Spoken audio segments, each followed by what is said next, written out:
Ladies and gentlemen, my name is Matt, I am the American Gamer, and I have a very old Destiny match here for you. I was going through my computer, going through my hard drive, making space for new videos and some other stuff, just doing some basic, monthly upkeep that I do at the beginning of each month, and I found this very old Destiny match that I forgot that I even had, and I can see why I saved it. I went back through and watched it. I do pretty well with it, but it is very old, and it is pretty much out of date.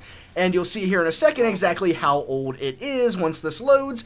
I am still using the Stranger's Rifle. I have a blue shotgun. I have no exotics. I'm not even full legendary. I am not even fully skilled up. I don't have all my skills yet or anything like that. So you can tell this is pretty old, but overall I do pretty well. And that's because this is the standard Crucible where they take all of your level advantages and disable them, and the weapons are kind of across the board balanced except for their perks. Like, all the pulse rifles do the same damage, but some pulse rifles have perks that make them better than others, da-da-da-da-da, etc., etc., etc. And that brings me to the main point that I kind of want to talk about with this video, because I want to use this footage for something, but there's nothing really that I can use it for, except I've realized that I've never really given my thoughts on Destiny's multiplayer from just any perspective. I've never really talked about it and some of my thoughts and feelings about it, and I will say, short version, very good. And let's just go over the long version and one main point that I want to talk about with Destiny's multiplayer that I've noticed from day one, and it's that the Crucible is, for lack of a better term, unbalanced and unfair, and that is not a bad thing. I'm not using that as a negative criticism. I am saying that is a good thing, because something I've noticed in the rise of competitive FPS, or modern competitive FPS, I should say, because there's been competitive FPS since the original Doom.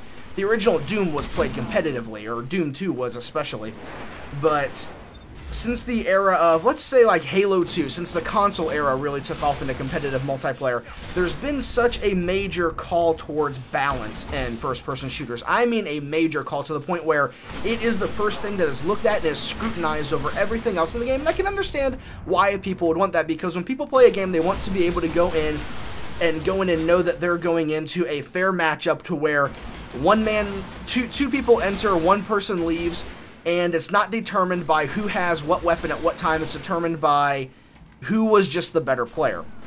So I can understand why, if something is unbalanced, people don't like it. Some of the most major examples would be like the Halo 1 Magnum, the unpatched Model 1887s from Modern Warfare 2 is another excellent example, and people will cite other things like Promethean Vision in Halo 4, or the super abilities in Destiny. They will cite multiple different things, say this makes it unfair, this makes it unfair, this makes it unfair, and that's bad. And I don't think that's a very good argument, because yes, sometimes there are things that are just cripplingly unfair, but if you want a perfectly balanced shooter, then everyone's going to have the same abilities and the exact same weapons at all times. And there was a game that did that. I can't remember it off the top of my head. I'll put a little thing that says what it is. Oh, Shootmania Storm. Shootmania Storm. Everybody had access to the exact same things at all times, and it was just completely boring in every way, because that little bit of unfairness that you can garner for each side brings a level of unpredictability that you must adapt to, and it keeps everything interesting and keeps you coming back for more. Because yeah, sometimes it sucks when you turn a corner and a guy's like, oh, I have a rocket launcher, or I have a Nova bomb ready. Yeah, sometimes that sucks, but that is variety. That keeps things going, and it keeps everything mixed up, and it makes the experience something unique to that game.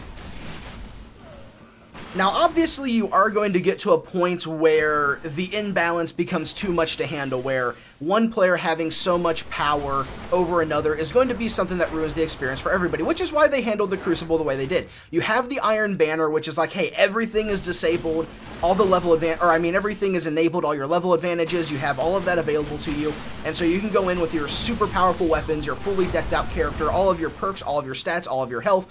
Everything that you have available to you is at its utmost powerful, and the more powerful players will have an advantage inside the Iron Banner. But inside the standard Crucible, they take everything and they say, okay, look, we're going to let you have your perks, we're going to let you have X, Y, and Z, but we're going to balance everything else across the board so that one player isn't significantly more powerful than others, because you do still want to have some form of reward for different players that have invested different amounts of time into the game.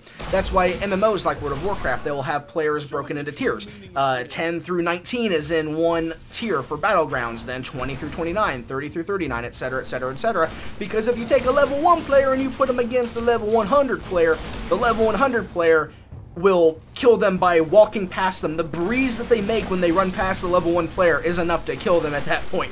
And you don't want those scenarios. So every game will have its own different way of attempting to throw some sort of balance into the game.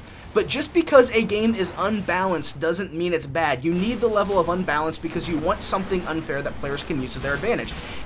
One of the best examples of this that I can give you is the quad damage from the Quake series. Now, the quad damage, depending on the version that you're playing, will either triple or quadruple the damage that you have, which at that point they really should just call it a damage amplifier, but hey, it ain't my game. But anyways, the quad damage, when you get killed by a quad-boosted weapon, it feels incredibly unfair because railguns will one-shot you, rocket launchers will easily one-shot you even if they don't directly hit you, and lightning guns will rip through every piece of armor and health that you have in just mere moments like you're nothing. And one person with a quad damage can easily dominate an entire game within one simple little streak. And that does sound horribly unfair and unbalanced, but you have to take into account that there are other factors that come into that. And this brings me to my next point. Just because something seems unbalanced on the surface doesn't mean that it really is.